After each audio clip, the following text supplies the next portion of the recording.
اچھا مظہر صاحب، یہ آپ بھی ظاہر بات سے دیکھ رہے ہیں کہ سانحہ اتنا بڑا ہوا ہے، لیکن اگر پی ایم ایل این کی طرف سے دیکھیں تو بار بار یہ کہا جا رہا ہے کہ دیکھیں پاکستان تحریک انصاف جو ہے وہ ان کا رسپانس ہے کہ وہ مذمت تو کرتے ہیں لیکن ساتھ ساتھ جو ہے وہ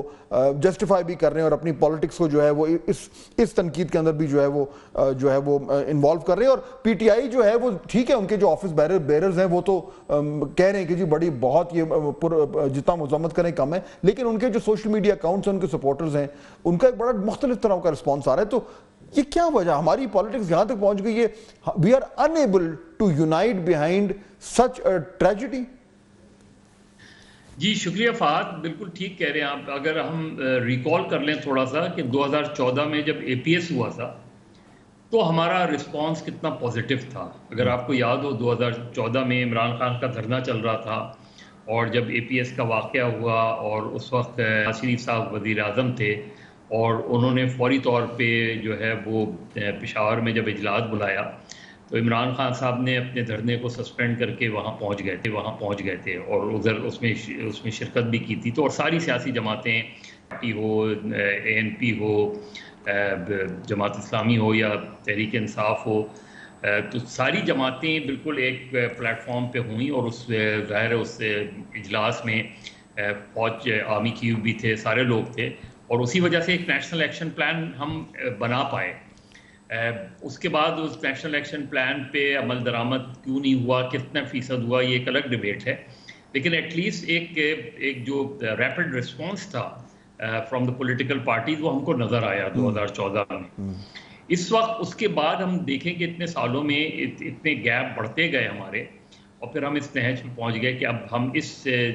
صورتحال میں آ گئے ہیں. اور یہ بہت بڑا واقعہ ہے. میں پہلے بھی کہہ رہا تھا کہ مجھے اے پی ایس کے بعد یہ سب سے بڑا واقعہ نظر آتا ہے. آپ اس کی جو اس کی نوعیت ہے وہ بہت جو ہے وہ سوچنے والی اور پریشان کن ہے کہ ایک ٹرین جس میں ظاہر اتنے کئی سو لوگ سوار تھے اس کو یرغمال بنا لیا جائے. یہ بالکل جو ہے بہت زیادہ خوفناک سچویشن ہے، اور اس پہ بالکل اسی طرح کا رسپانس آنا چاہیے تھا. سب سے پہلے تو میرا خیال ہے اگر چاہے وہ آپ مشترکہ اجلاس بلا کے اس مسئلے کو سارٹ آؤٹ کرتے، یا وزیر اعظم فوری طور پہ جتنی بڑی جماعتیں ہیں ان کے رہنماؤں کو ٹیلی فون کر کے بلاتے اس مسئلے پر. اور اب بھی موقع ہے، اب بھی یہ موقع ہے. اور کم سے کم اتنا تو ہو ہی سکتا ہے کہ دونوں بڑی جماعتوں کے جو رہنما ہیں، جو head of the Muslim League یا تحریک انصاف، دونوں کم سے کم اتنا تو کر سکتے ہیں کہ اپنے لیڈروں کو روکیں کہ اگر آپ کوئی پازیٹیو بیان نہیں دے سکتے تو کوئی نیگیٹو تو نہ دیں. لیکن مظہر صاحب مجھے یہ لگتا ہے کہ جو پاکستان تحریک انصاف کی طرف سے، میں پہلے ذرا اس کی بات کر لیتے ہیں،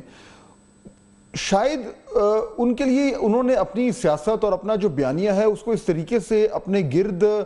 ایک رسی کی طرح باندھ دیا ہے. یعنی عمران خان صاحب بھی جب ٹویٹ کریں گے تو وہ یہ کہیں گے کہ جی مذمت ہے، لیکن گھوم پھر کے بعد جو ہے وہ حکومت پہ آئے گی، فارم 45 پہ آئے گی، اسٹیبلشمنٹ پہ آئے گی. یعنی یہ ایک آلموسٹ مجھے لگتا ہے کہ ناممکن سی بات ہو گئی ہے کہ وہ اپنے بیانیے کے اندر انہوں نے اتنی جگہ چھوڑی ہو کہ وہ وداؤٹ اینی ifs اور بٹس وہ کہیں کہ جی ہم مکمل طور پر اس کی مذمت کرتے ہیں اور ہم ساتھ کھڑے ہیں پاکستان کی حکومت کے ساتھ. فہد اگر ہم دیکھیں نا کہ جو اس سے موقع پہ مسلم لیگ نون کا اسٹانس ہے وہ بھی بہت ڈسٹربنگ ہے. یعنی ہم کل بھی میں ایک جگہ ایک پروگرام میں گفتگو کر رہا تھا تو مسلم لیگ نون کے جو سینیٹر تھے انہوں نے شروع ہی یہ کیا کہ جی یہ جو پچھلے دور میں جو لا کے یہاں بسا دیے گئے یہ اس کا فال آؤٹس ہے. یعنی ہم اس چیز کو، اور ابھی بھی میں بہت سے اور مسلم لیگ کے رہنماؤں کو، اور اسی طرح آپ نے جس طرح کا کہ تحریک انصاف بھی، تو ہم کہیں چیزوں کو بھلانے کو تیار نہیں ہیں. ہم جو ہے ہم سمجھ ہی نہیں پا رہے کہ بلوچستان کی صورتحال کتنی خوفناک ہے. اور یہ تو ابھی ایک واقعہ ہوا ہے نا، جو مسلسل واقعات ہو رہے ہیں، تربت لے لیں آپ، پوزدار لے لیں، اس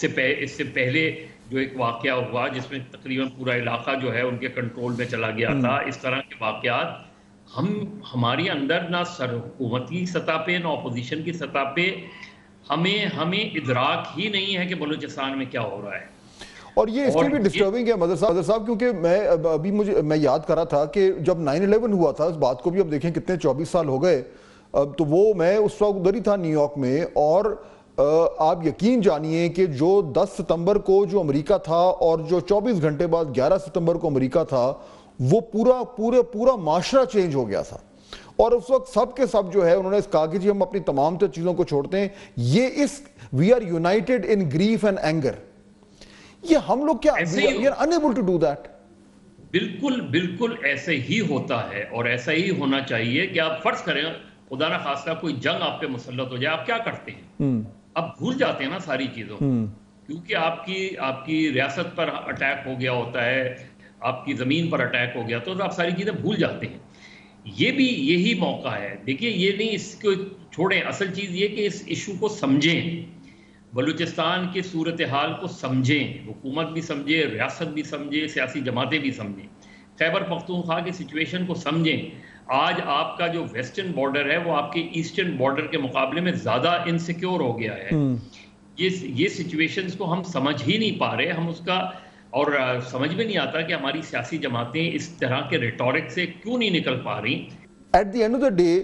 یہ سوال تو پھر اٹھے گا ہماری سیاسی جماعتوں پر۔ میں آپ سے اتفاق کرتا ہوں کہ وہ پی ٹی آئی ہے، اس کا ایک الگ ایشو ہے، اور جو گورنمنٹ ہے نون لیگ، اس کا ایک الگ ایشو ہے۔ یہ تو پھر جنون سوال اٹھے گا کہ اگر اتنے بڑے سانحے پر بھی آپ اپنی سیاسی معاملات سے بالا تر نہیں ہو سکتے تو then there is a serious problem with our politics.